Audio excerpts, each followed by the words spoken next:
Hello everyone, welcome to Sonosas classes. This is Tushar Shaw, and in this today's video we will be learning about certain parameters and processes involved in the energetics and kinetics of reaction mechanism in organic chemistry. Alright, so the first and foremost process that we will be learning about is tautomerism.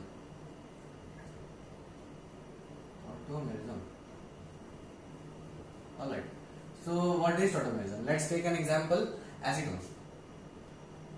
Alright. This is the actual structure of acetone that has an C double bond O, that is a ketonic group, that is oxo group present. Alright. This can tautomerize. Tautomerize means it can form revert back into another structure which is kind of like this. Double bond CH2. Now this form is known as the keto form and this form is known as the enol form. Now what is enol? We write double bonds as ene. Alright. So here the C double bond C. So that ene and this carbon is attached to an alcohol group which has a prefix ol. So suffix ol. So enol.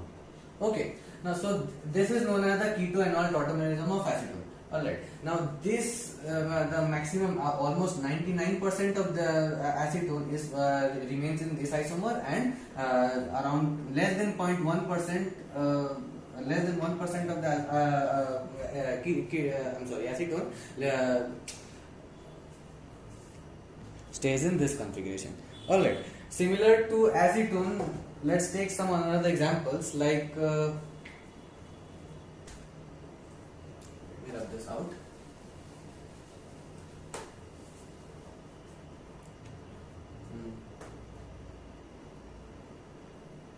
C double bond O, CH2, CH2, C double bond O, CH3.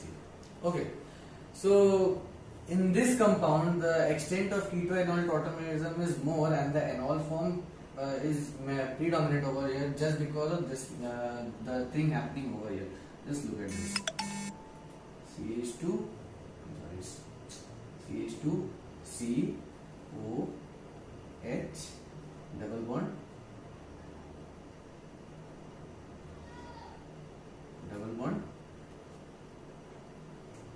CH3. Okay. As you can see, a six-membered chelate is formed just because of hydrogen bonding between this O and this H.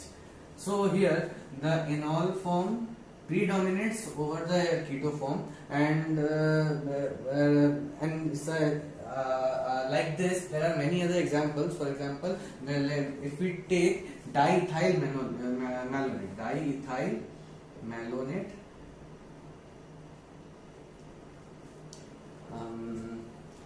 Et O, C double bond O, CH2, C,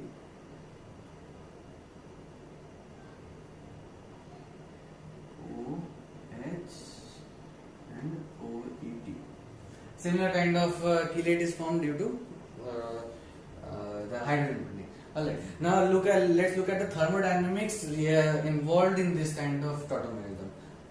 Again, taking this isomer, we know that 17 kilojoule is the amount of energy required for formation of this isomer, and 25 kilojoule per mole is the stabilization energy of this compound. Why this is more? Because of the extra stabilization formed by this first of all this conjugation, and secondly the chelate, the six-membered chelate formed by this hydrogen bonding. Alright, therefore this is more stable.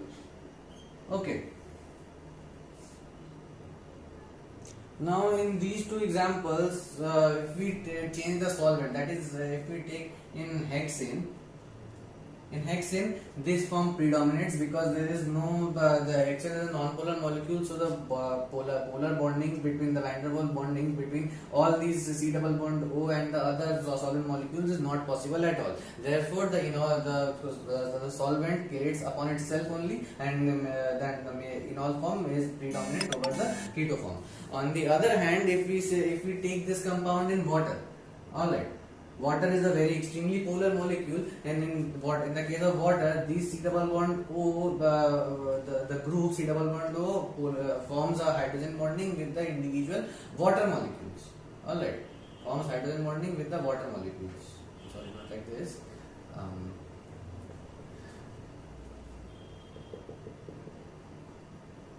Okay, so this hydrogen bonding predominates in water, and therefore the keto form is more stable in water than the enol form. All right. So in similar to this, if we take other examples,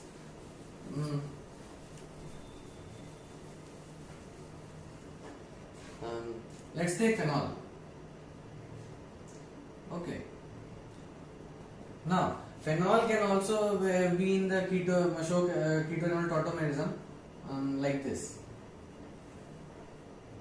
Okay, but here the resonance stabilization energy here and the resonance stabilization energy in the aromatic benzene ring are very different stabilization energy. For example, this has 20 kilojoule per mole stabilization energy and this has 150 kilojoule per mole. It is very obvious because this is an aromatic compound, and aromatic compound is high delocalization and therefore high resonance stabilization energy. Okay, so these are some of the examples related to tautomerism. Okay, now let's study some the other process that we'll be covering. Now let's look at the exact energetics and kinetics of when reaction mechanism of organic compounds are involved. Okay, so let us take a look at the energetic first, that is the thermodynamics.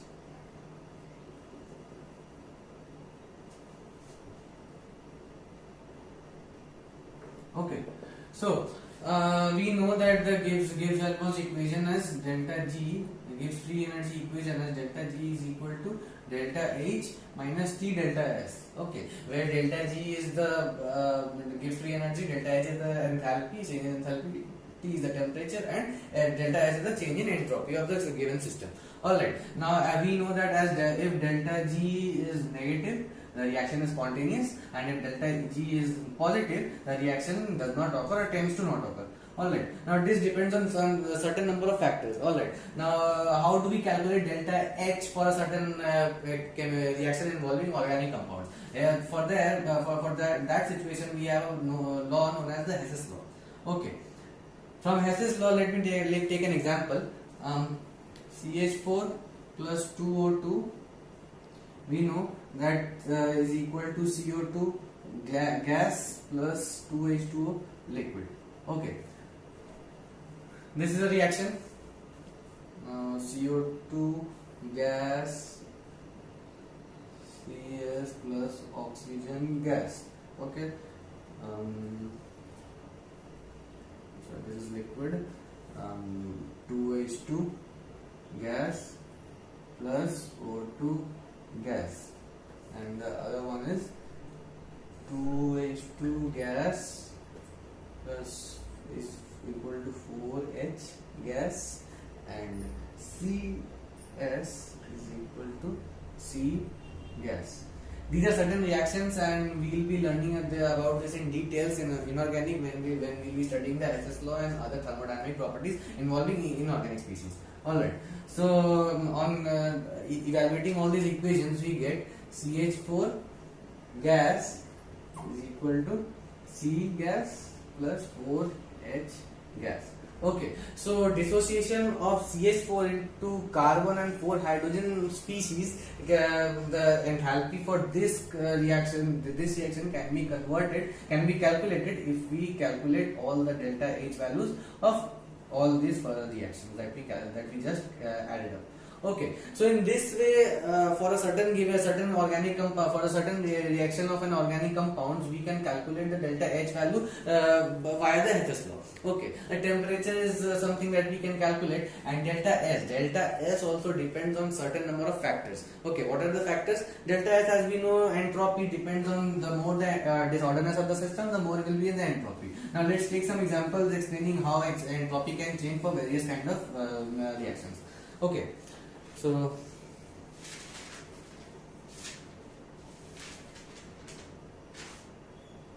let's say for this reaction.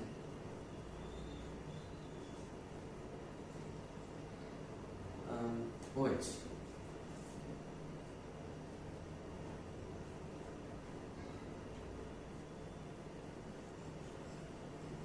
Okay, here the entropy decreases as there is the change of bond, the spinning of bonds between all these bonds.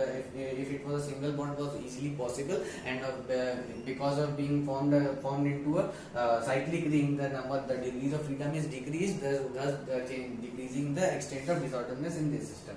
Therefore, in this reaction, the delta S is positive, okay, and delta S is negative, okay, negative. But still, the delta H for this reaction is very high, so as to compensate the effect of delta S, and therefore making delta G negative, and therefore this reaction is further possible. Okay, taking another example.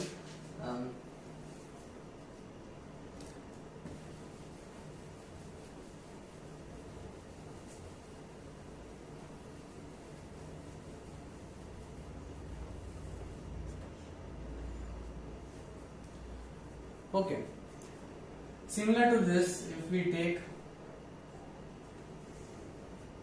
this to this, we have one hexene and here is cyclohexane. Alright, here delta G is also negative. That means this reaction will also occur. Why? The number of rotation between the bonds is decreased when moving from the open chain compound to the closed chain compound, but still the effect of T delta S is compensated by the delta H of the reaction. Alright, so in this manner we can create synthesize the compounds like cyclopropane, cyclohexane, cyclopentane, cyclobutane, and the other compounds. All right. Actually, the entropy delta S depends on mainly three factors. Okay, the three factors are S trans, okay, S vibration, and S rotation. We'll be learning a bit more about these in spectroscopy and thermodynamics part, and so we'll be learning about delta S more about there on there. Okay, so we have to know here that the delta S trans is the major contributor of entropy in case of organic molecules. Okay, so here the thermodynamics part is finished. Now let us continue to the kinetics part of organic chemistry. Okay, kinetics. Now let's take one example, reaction. Okay, let's take the addition of water in a double bonded compound. Okay, so here water is added, here CH is here, these all are same. Okay, and now we do the same reaction just in the presence of an acid of a catalyst. Okay, here the catalyst will be an acid, that is H plus. Okay, firstly the carbocation is formed, then what is OH, H. Okay, now this reaction is extremely slow and this is very fast. Okay, why? This is because on addition of a catalyst, the activation energy decreases. Now you will be saying what is activation energy. So let us draw a diagram, the free energy diagram, where here is delta G and here is the reaction coordinate. Okay, now here is the starting material, here is the product. Okay, now in this uncatalyzed pathway, the reaction mechanism is like the graph is like this. Okay, here is the transition state. Now you will be asking what is the transition state, that will be explaining in the next video. Okay, so this is the activation energy, the gap between the starting material, the energy of starting material and the energy of the transition state. Okay, here is the product material. Now if we draw the reaction coordinate of the catalyzed pathway, we will be getting something like this. Here is one of the graph, then here, then here. There are two transition states, TS1, TS2. Here the intermediate state is there, intermediate, which is this one, and delta G, reaction coordinate. Here is the starting material, here is the product material. Okay, so this the gap between the delta A value, that is the activation energy value in this case, is very less as compared to this case. The energy required to cross the transition state barrier is very high in case of this one, and therefore the reaction is slow. In this case, the activation energy is not so high, so therefore the extent of reactivity or the rate of the reaction increases in this case. Okay, so we'll be talking about this a lot more in the next video, so let's wrap it up for here. Thank you.